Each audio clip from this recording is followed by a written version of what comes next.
Yo, what's going on, everybody? It is your boy Fitz TV here, AKG Lauren 33. I am back here today with another video on the channel for you guys. And today, this is your review slash reaction for Dragon Ball Kakumei Chapter 5. This is the first video we've ever done covering Dragon Ball Kakumei on the channel. But I want to let you guys know I am planning to cover this series every single month from here on out, right? I've kept up with all the chapters so far, and I feel like this is good enough to cover on the channel each month. I don't always do fan mangas. I rarely do fan mangas here on the channel. But, noticing how everybody in the community is talking about this, and I'm really enjoying the story, I'm going to start covering it, give you guys some more content each and every single month. The staff over that are working on this manga, it's amazing, and if you guys have been sleeping under a rock, man, you guys are missing out on one of the best fan mangas out there in all of anime, if I'm being honest. This is one of the best Dragon Ball fan mangas I've ever read, and that's saying something because I've read thousands of them, but this is absolutely amazing. The detail, the story, the dialogue, so much is happening. And basically, the quick rundown I could give you is it takes place basically very shortly after the Broly movie. Right? I don't think it takes place after the Mora arc. It takes place after the Broly movie. And basically, the Z Warriors and basically all the warriors from all the universes are training for this big war that is going on as, thanks to Android 17's wish from the Tournament of Power, all of the universes were restored. Not just the ones that were in the Tournament of Power, but all 18 universes were brought back to life, and including an extra universe, Universe 19, aka Universe 0. And now there's this war going that's going to take place because they want to change the whole hierarchy of the gods and all this other stuff. But basically, a lot of the Z Warriors are training right now. Goku is currently, he is frozen in time because the Grand Priest actually froze Universe 0, which Goku was in. Plus, Goku was also being trapped by one of the gods of Universe 0. For what reason, we don't know yet, right? But what we know is Universe 0 is frozen in time for 2 months, right? No, not 2 months. It's either 2 months or 2 years. It's something like that. I think it's 2 years. My bad, I believe. But for 2 years to give everybody a chance to train, because at the time, once those 2 years are up, Universe 0 will be unfrozen, and then the war will begin. And all these heroes will have to choose a side, right? So we're all waiting to see how this is gonna, go down. All of our heroes are training in different locations. I believe Gohan's in Universe 11 with the Pride Troopers. Goten and Trunks are training with Whis, right? Vegeta, Broly, and a couple other people there in Universe 6 right now with Kaba, Khalifa, Kale, and the Universe 6 Saiyans on Planet Sadala. And I believe Tien, Krone, and Yamcha, they're training with the Trio of Danger back in, I believe that's Universe 9, if I'm correct. So like I said, all of our heroes are in different locations at the moment. So this chapter is called General Gathering. And for those of you guys who didn't know, in Chapter 4, right, we saw Broly, Vegeta, and the rest of them arrive to Planet Sadala. And Vegeta actually confronted the king of the Saiyans in Universe 6, and basically Vegeta's trying to gather all the Saiyans together to start training so they can get ready for this battle, right? So let's get into it, right? So the king of Planet Sadala gives this big speech trying to rally all the Saiyans together, thanks to Vegeta being convinced, right? And are being very convincing. And the big thing he says is, let's fight for our own, glory be to our people. You guys got to remember that everybody in every single universe knows about this this incoming battle in 2 years, because the Grand Priest made the announcement to everybody in each universe, right? Warrior or not, or no warrior. So we see this is when Jacko and Broly, this is when they arrive to Planet Sadala, in Universe 6, right? They traveled a little bit separate from Vegeta. Vegeta's already been there for a little bit. Now, Jackal, Broly, Chilai, Boma, and them have arrived as well. So Jackal puts up a little bit of a space, a little gadget, right, or a drone, and he's trying to find Vegeta. So the drone is scanning people all over the planet. You guys, I just love the detail of this manga, man. It's so detailed. So the drone is scanning everybody on the planet to try to find Vegeta's location, right? So while they're waiting for the drone to find Vegeta's location, they're looking for something to eat. You see that Boma and the rest of them, they're not in the best of spirits because on the way to Planet Sadal, they didn't have any Earth food on the ship. All they had is like these spider legs, which of course we know that's what Broly used to eating because he's lived his entire life on Planet Vappa.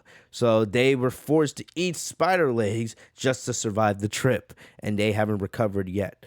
So they find a little restaurant there, and you can see it looks like they're having kebab, which if you guys, kebab's really good. So, right, they're all ordering, and then Broly, we know Broly, he's not, the most social person. He doesn't know all that stuff because he lived his entire life away from people on Planet Vampa.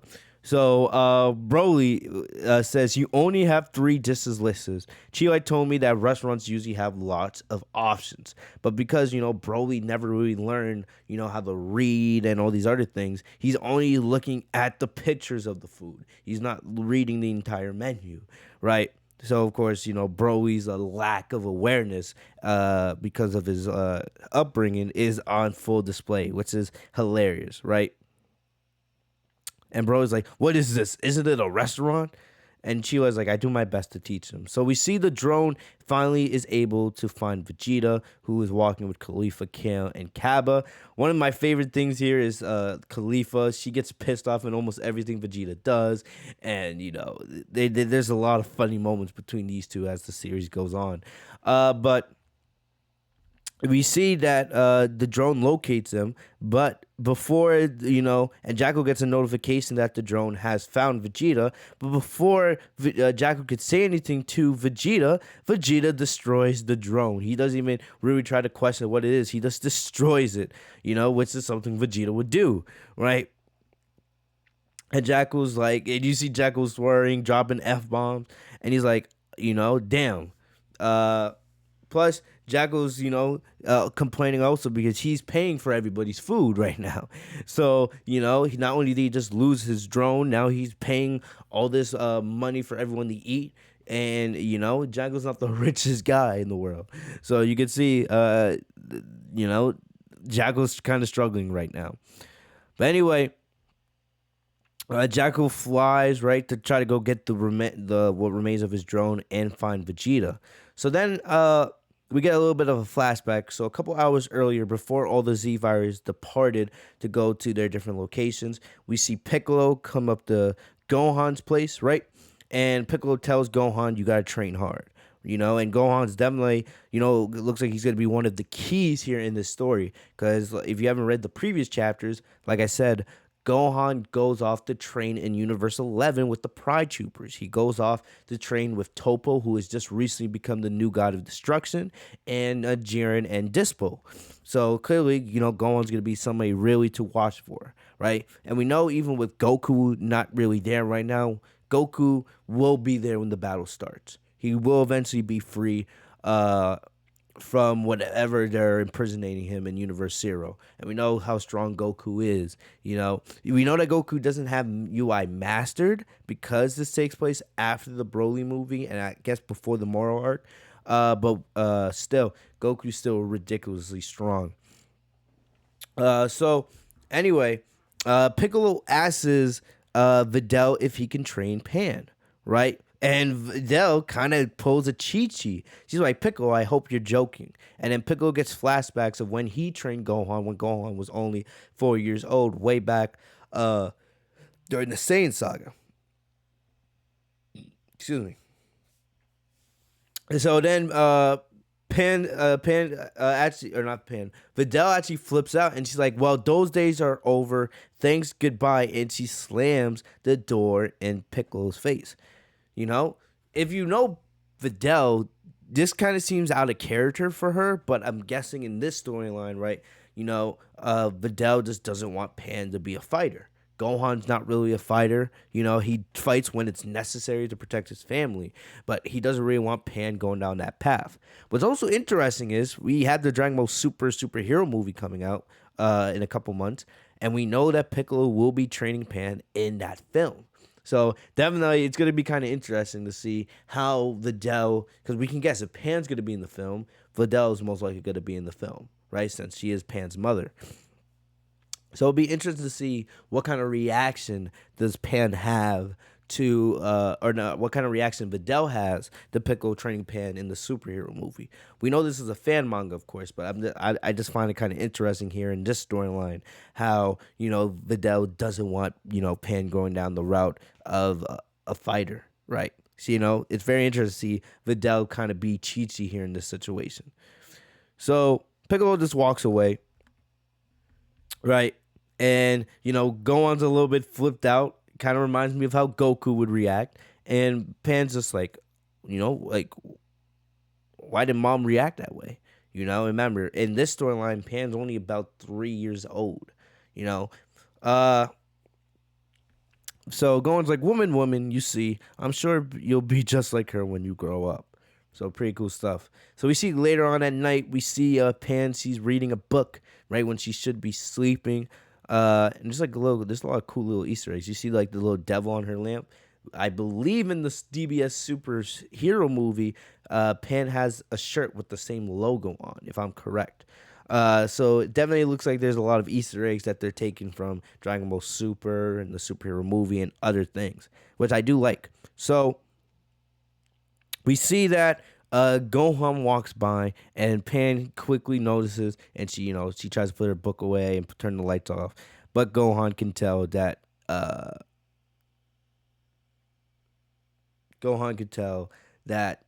she was still up. So but Gohan gives a nice little cool father-daughter moment. Gohan says, there's no point in pretending to sleep with me and you snow so badly. And Pan's like, sorry, daddy. But Gohan doesn't get mad at her daughter at all, at his daughter at all. Gohan says, people always try to impose their vision on you, but what really matters is what you want on the inside. So never let anyone tell you what to do. You are pure of heart. I'm sure you will never hurt anyone. And then Gohan gives a nice little kiss to his daughter. And remember, guys, got to remember, Pan is only 3 years old in this story, right? But what's cool about it is Gohan's taking what he learned growing up. Growing up, of course, Chi-Chi wanted him to be a scholar, right? And not wanting her to be, or Chi-Chi didn't want Gohan, didn't want him, becoming a fighter, right? Goku wanted Gohan to train, but at the end of the day, Goku never really forced Gohan to be a fighter. He was like, do what you want to do, right? Goku wanted Gohan to fight, of course, but he never, went against Chi-Chi's wishes. He only made Gohan fight when it was necessary, like the Saiyan arc, like the Namek saga, like the Cell saga. And then Gohan grew up, and then he became a scholar. Gohan can still fight, and we know his potential is still, massive. He still has the most potential out of any character on the Z Fighter team. But, Goku and Chi-Chi kind of learned to let Gohan become his own man. And, you can debate it, either way.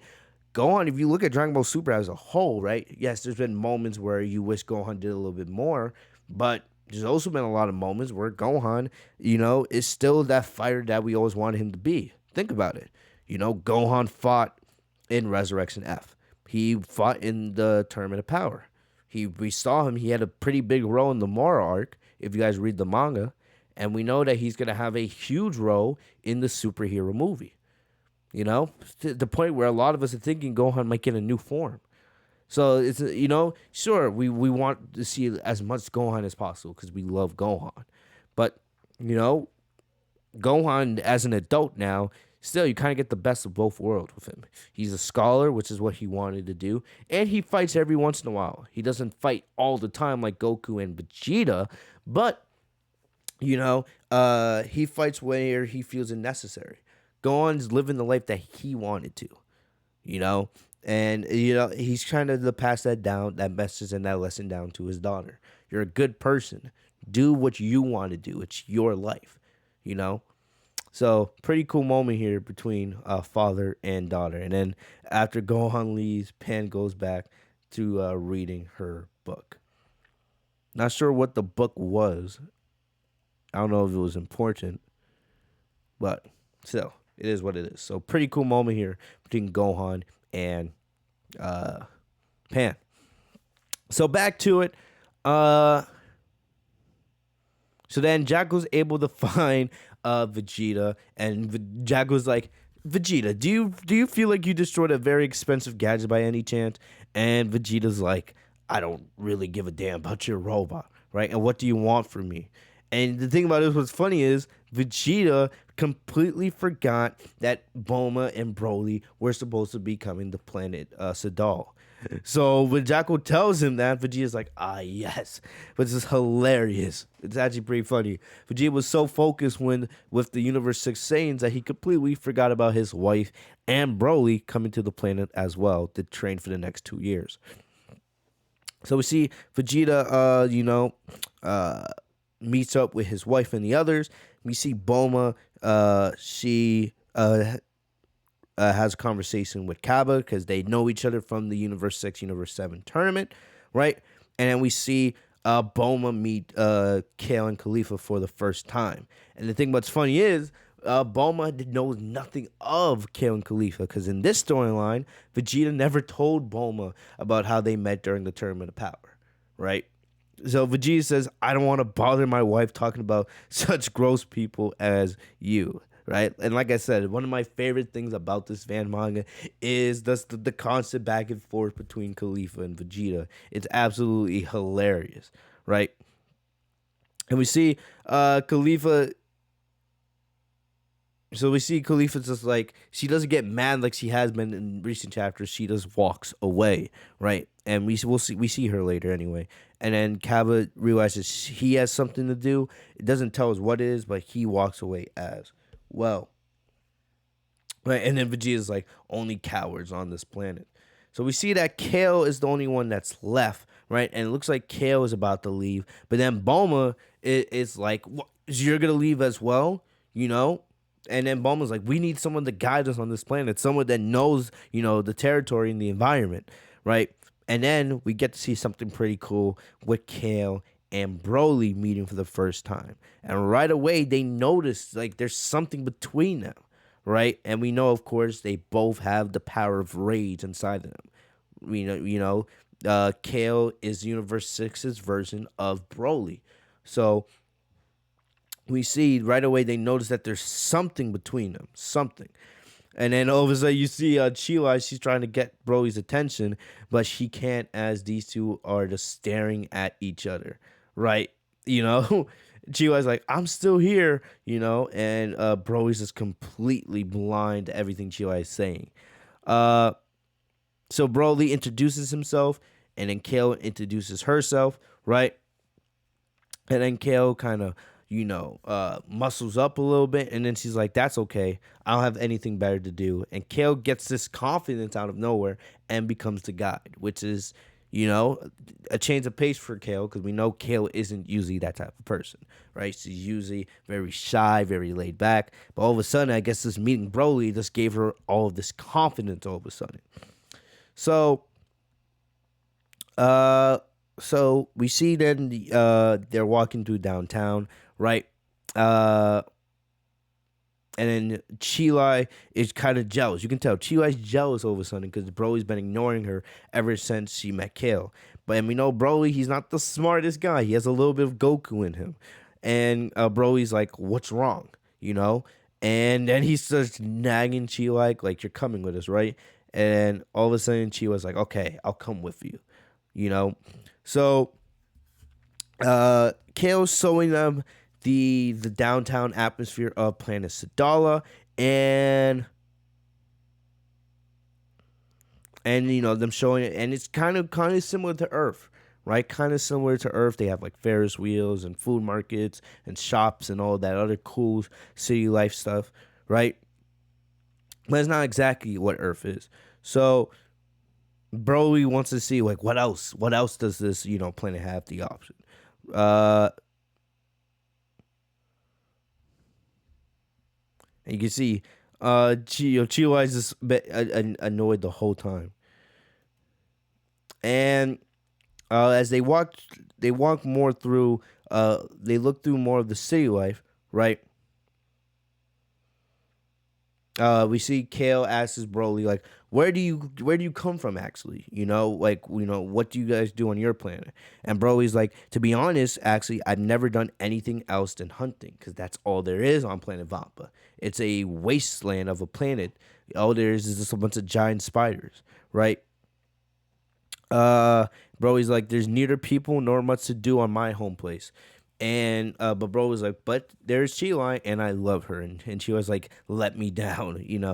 So very very fun banter between Chi and Broly throughout this chapter. Uh, so we see Broly's looking at all the good food and all this stuff. Remember, he doesn't know what this food is really because all he's used to is really great giant spider legs, right? Bro, and we get some cool panels of Broly just learning new things. So Broly sees like a bunch of Saiyan kids. They're playing games, right? One of the games they're playing is the first to open his eyes loses. Even though what's confusing is both their eyes are already open. I don't know if this is a mistranslation, but you know, uh, maybe the translation is the first that blinks. Right, that's usually the game, like a staring contest. I don't know if that's a mistranslation, but it's whatever. And then Broly sees like a Ferris wheel, and Broly's like, "What's this for?" And I mean, we can fly, but Broly doesn't realize that not everybody has the ability to fly, like him and Goku and some of the others. And then Broly sees a girl walking by. He's like, "Ooh, I like how fancy the hat looks on you," and the person thanks them, right? So then we see some other random people. They're like, "Can't you see you're on our territory, Muscle Man?" And another person's like, "Not only do they get the fame, but they're stealing our females as well now." And then Boma walks by and slaps the crap out of all of them. Uh, and then Boma's like, "And do you think this is how you treat females? Be gone now!" And they run away. Right. Uh, so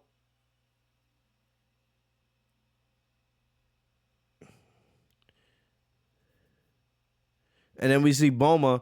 Boma kind of agrees with the people saying because remember the guys were saying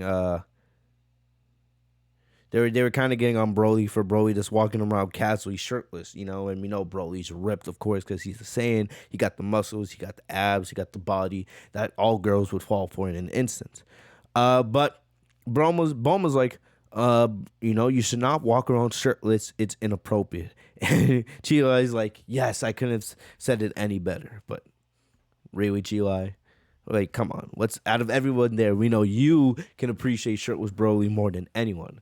Let's not act like in those private off-screen moments on Planet Vampa, you ain't all over him. Come on. Anyway, but Boma whips out a capsule, right? And it's to give Broly some clothes. But then we see Boma goes to try to take Broly's uh it's the ear of that beast. I forget what the beast's name was. But if you guys remember in the Broly movie, of course, Broly's friend, he wears the ear of his friend. Uh and the thing is he never washes it, he never takes it off. So it's very smelly, it's very old. But when Bulma goes to take it off, it bothers Broly, right? And we also saw that in the Broly movie when someone tried to do that to him. So Bulma's like, you're hurting me, you know. And Kale's like, he can still keep it on. It's not that big a deal.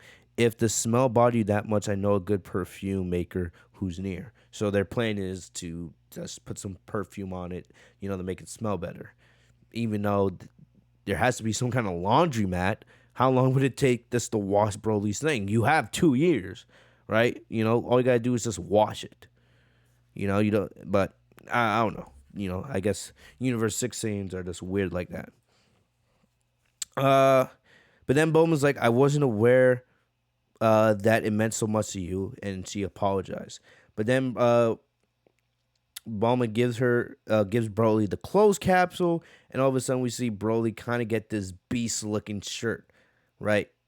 This cool these cool little accessories on his arm, right? And Broly's like, it's pretty tight, but I'm not gonna lie, it looks pretty damn awesome. Pretty damn awesome. I would love to see. Remember, Broly in the Broly movie before the battle begins, he wears this long black shirt casually. I would love to see Broly wear something like this in the superhero movie, right? But I like a W outfit for Broly, right? And Chihuahua says, I think it fits you well, and Broly says, thank you. But yeah, I would agree it's tight, but we all have those tight muscle shirts. Like, I'm wearing one of them right now, and they look pretty good on me. So we transition over to Planet Crip, where Goten and Trunks are starting their training with Whis. The main reason for that is Beerus didn't want them training on his planet. So Whis, we know with the staff, he's looking back at some of the history that Goten and Trunks have in battle, and clearly probably their biggest moment was them fighting Majin Buu during the Buu saga. So, Goten and Trunks, even though they look a little bit older here, right? They're not fully grown up, but they are a little bit older. Goten and Trunks are talking about how cool they were, and then they get ready to fuse in front of Whis, but Whis says no. I forbid you to use fusion right now, right? So Whis has a specific strategy for Goten and Trunks, and I really do like this because by having Goten and Trunks train with Whis here, that's going to be huge. Then, when this battle starts, that means Goten and Trunks are going to be on a level that they've never been at before. I'm not saying they're going to be on the level of, the gods like where Goku and Vegeta are. I'm not expecting them I'm not expecting them to have that much of a power leap, right? In only 2 years of training, but still, I expect them to be far stronger than they've ever been before. Way, way stronger, especially training with someone like Whis. Plus, you also have to remember that Goten and Trunks have massive potential, because they are the children and the offspring of the legendary Goku and Vegeta. So Whis' training strategy for them. So the first part of this training is to reach the Goten's maximum level for the both of you. Otherwise, a power close to your fullest potentials. So he wants Goten and Trunks to reach the highest level of their potential with their powers separate, right? And Whis says this is the first of 3 steps, and the first step is to become one with your inner self. So really understand the power that you have inside of you and bringing that out, at any moment in battle.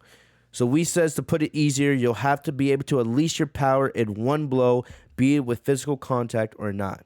For this, you will have to face your weaknesses, your emotions, and your inner demons. So he comes up with he brings out this exercise tool, and it's a plastic ball in the center, and a light that will appear either red or green above, right? And he explains it all, and basically the big thing is for them, the goal is to activate both the red and green light, and for your hits to be hard enough and of the same intensity so that the ball in the center explodes from the pressure as well. So like I said, he's trying to teach them how to bring out, the most of their potential in one moment, right? And he also explains that rigor, focus, and explosiveness will be needed, though. According to me, the hardest part will still be the perfect synchronization needed for the ball to explode. So Goten and Trunks have to, work together to bring out their full potential to pass this exercise, right? So Whis does it by himself very easily, of course, because it's Whis. And then Whis says, now it's your turn, right?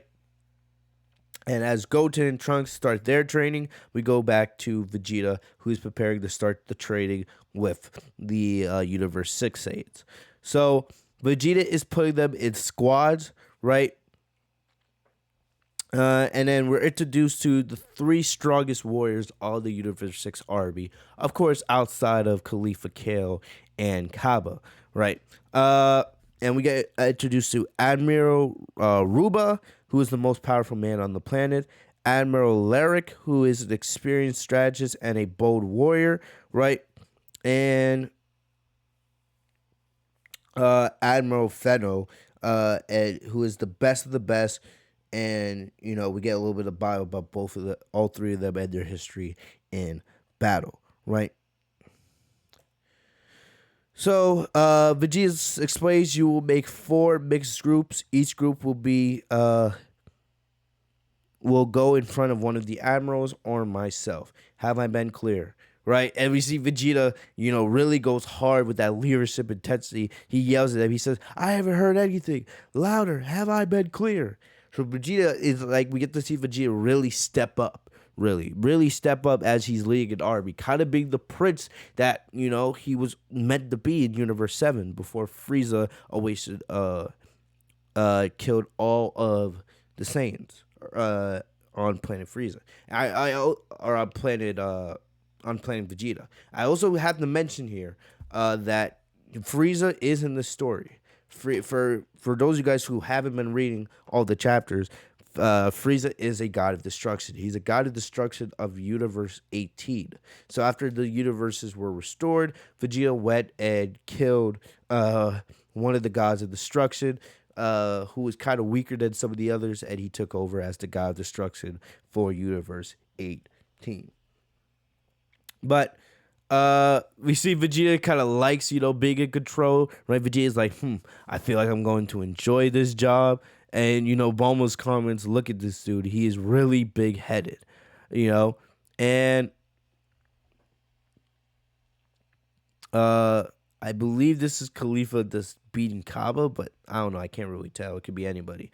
And then Vegeta is, thinking about how he has no idea how he's gonna deal with Khalifa, right? And remember, Khalifa and Vegeta have been going at it now for a couple chapters. Like I said, their interactions with each other are absolutely hilarious. And Vegeta assigns Khalifa to Raba's group, which I believe is the first of the 3. Yes, right there. And then Khalifa's like, what? I thought we would be able to get to choose our own groups, right? But then all of a sudden, Vegeta transforms in the Super Saiyan out of nowhere and grabs Khalifa and is about to just pound her, right? And there's a funny ass moment in Chapter 3 where Vegeta transforms into a Super Saiyan and just kicks Khalifa unconscious. Remember, Khalifa has not reached the level of the gods yet. She's only able to go Super Saiyan 2 as of right now. I'm willing to bet that by the end of the story, she'll be way, way more powerful. But, but I just love how Vegeta has just no pity on Khalifa, especially since he's a female. Vegeta's like, still arguing, just beats the crap out of her. I love that. So, we see Raba said, Vegeta, it will be better if you don't use this form. And we know, these Saiyans, they can't transform, right? Vegeta, Khalifa, Kale, and Kaba are the only ones that can transform at this time. It'll be interesting to see. I would not be surprised if all of them were able to at least go like Goten Super Saiyan by the end of the 2-year training session, right? And we just see like a bunch of Saiyans fighting in the war. But we'll see. We'll see where we are once they reach the end of the 2-year training period. But then Vegeta's like, who allowed you to call me by my name? And remember, Vegeta was the one that, appointed those 3 admirals as leaders of the groups. But then even Vegeta's still like, I'm still the big boss. I'm still the Prince of all Saiyans. Like, who said you could just call me my name like that? And then we see a bunch of the other Saiyans as they're watching. They're all having their different comments. They're saying, "You think they're gonna fight? How dare he? How dare he dare? Or how does he dare talking like that to Admiral? How dare he? Who will you be supporting if they fight? I think I'll go for Ruba. You heard what he just said. Is he brain damaged? Right. So all the Saints are commenting, on how the leaders are having a little bit of conflict, mainly because of Vegeta, of course, because Vegeta's instigating it. But still, we see. I believe that I gotta remember their names. So Feno, Lyric, and Reba. So Fennel's like, what are those whisperings for? So she tells them all to be quiet, and we see Lyric's like, do you realize the lack of respect he is showing? And she's like, that's not the point. Reacting like that isn't appropriate for a proper sane soldier. Such behaviors are unworthy of us. Although if this Vegeta has an issue with us, I guess we'll have to deal with two big issues in that case. Aside from the king, everybody is skeptic about your ability to lead us. So it looks like a fight is about to take place, right? Reba, Feno, and Lyric are all prepared to go into battle. And Vegeta's like, what? You're doubting about my legitimacy? Which is kind of fair because Vegeta's never really been a leader. We know he's always been known as the strongest, right? When it came to the Saiyans, I remember he did serve under Frieza for all those years in the past, but he's never really been a leader throughout all of Dragon Ball. So this is new for Vegeta. Even though he's always called himself the Prince of the Saiyans, he's never had any real leadership experience. So Vegeta's like, how dare you guys, doubt my legitimacy, right? And Vegeta's looking like, why are they all looking at me like this? And Vegeta starts getting annoyed. So we see as the three other admirals prepare for battle, Cabba tries to get everybody to calm down, right? We got to find a compromise. Kale's like, okay, yes, listen to Cabba. But Vegeta's like, silence. Excuse me, silence. You seem to forget who you're talking to. We see Vegeta starts to power up, and he says, I am Vegeta, right? And Vegeta transforms into his Super Saiyan Blue evolution state. And that is the end of Volume 1. You guys can tell this is Super Saiyan Blue evolution because look at Vegeta's hair. Look at the color, right? The darker shades. That's clearly evolution. Plus, just look at the eyes. Plus, we do get a color page at the end here, right? And we could see Vegeta right there. This is clearly Vegeta in Super Saiyan Blue evolution. So this is the end of Volume 1 and Chapter 5. A good chapter. My favorite thing, I think, about all of this really is we have this big training session taking place, but just a lot of slice of life. And I like that. I really do like that. We're getting to see these characters just interact with each other, get to know each other a little bit more. And, it's one of the things. We know once, the training sessions pick up, and then eventually once we get the war started, it's going to be action, action, action. And we're all excited for that. If you guys haven't seen the first part of the first chapter of this series, where it's Goku versus Beerus, that's some of the best action I've ever seen in a fan manga, and it really lays the foundation of some of the battles you're gonna see as this series continues. But I'm really enjoying the slice of life, and there's no rush here. This is a fan manga; they can do whatever they want, and they're not rushing to get to the war at all. They're really taking their time, and they're really doing a lot of development with these characters. Vegeta trying to lead these Universe 6 Saiyans who don't have all the trust in him yet, right? Because they don't know him. They don't, so I'm really liking where the story is going, and the focus really isn't on Goku. Goku is in this series, we know that, but Goku right now, like I said, he's frozen in time at Universe 0. So once Goku wakes up, he'll still have the strength he's always had, but we also got to remember that Goku was also imprisoned.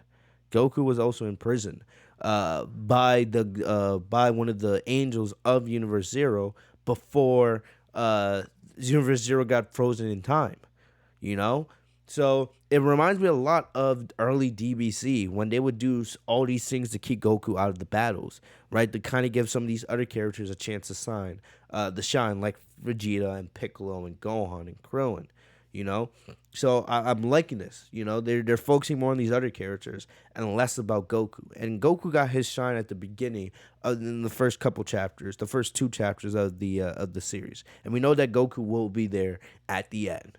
right? I love how the focus is on Goten and Trunks training with Whis, Gohan in Universe 11, Vegeta and Broly in Universe 6, man. And I'm very excited to see how this battle shakes with with these three. I expect Vegeta to be able to defeat them, especially remember outside of Kaba, Khalifa, and Kale, no, and Broly, nobody else in Universe 6 should be able to transform. So Vegeta should be able to, win this fight pretty easily if you ask me. But it will be interesting. I also think it'll be interesting to see if at some point in this series they do bring Ultra Ego Vegeta into the mix. Right? I know this takes place before the Granola saga, and it takes place after the Broly movie, but definitely, I think they should bring in Ultra Ego Vegeta at some point here, or at least tease it, right? But that's what they leave us here with Vegeta going Super Saiyan Blue evolution, and him having a 1-on-3 match, right? A 1-on-3 handicap match with Lyric, Feno, and Reba. Right, so really, really cool stuff. Plus, like I said, I love the interactions between Vegeta and Khalifa. That stuff is hilarious to me. So that's the end of Volume 1, these 5 chapters, right? And altogether, all 5 of these chapters are like 200 something pages, right? So each chapter is like close, like it's like 40, 50 pages long. So it's almost the exact length of what a normal Dragon Ball Super chapter would be. But they at the end of Volume 1, they tease Volume 2. So they say what will happen to Son Goku. Like I said, he's frozen in time on Universe 0. Plus, he was imprisoned by the angel of Universe 0. So even once Goku gets unfrozen, how will Goku be able to free himself? And I do expect Goku to be able to free himself eventually, right? Uh, uh, Another thing, how will Gohan and his friends deal with this without their father? Like I said, Krillin, Tien, and Yamcha are training with the trio of Danger in Universe 9, right? What will the deal between Sadala and the Prince Vegeta last? Like I said, I do expect it to be fine. Will Gohan live up to the Pride Troopers' expectations? So I do like here how they do tease Gohan in a Pride Trooper uniform. Will Gohan actually wear a Pride Trooper uniform when it comes time to fight? That would be interesting, but I do like this image of Gohan in the Pride Trooper uniform. Uh, we know that uh, when God of Destruction Belmont from Universe 11, when he gave his power to Topo, it looked like Belmont did die, right? So how will Topo be able to deal with that hardship now? Because he is now the new God of Destruction of Universe 11, but Belmont died as a result. So how will Topo deal with that? And what about Universe Zero's Angels and God of Destruction? So all this is being teased now for the next volume. And like I said, I'm really enjoying this storyline. I'm really enjoying these chapters every month, and I cannot wait to see what happens next. But other than that, guys, that's your Volume 2 preview. Definitely, like I said, I'm very excited to see where the story goes. This is a very, very enjoyable fan manga so far. The detail, the dialogue, the action, all of it is really great. And the fact that they're getting these chapters, out every single month is pretty damn cool. But we'll see what happens next month, right? I'll be right back here with Dragon Ball Kakumei Chapter 6, right? But until then, guys, make sure to leave a like on the video if you guys enjoy. Make sure you guys go check out the fan manga for yourselves if you guys want to read it. Hopefully I'll remember to put a link in the description. But if you guys enjoyed this video, if you guys want more Dragon Ball Kakumei content on the channel, leave a like on the video. Subscribe if you guys are new to the channel. Hit the bell next to my name, Fitz1TV, so you guys are notified every time I post a new video. Follow me down on social media. The links are in the description down below. Other than that, guys, I'll see you guys later. Stay safe and healthy, y'all. Peace.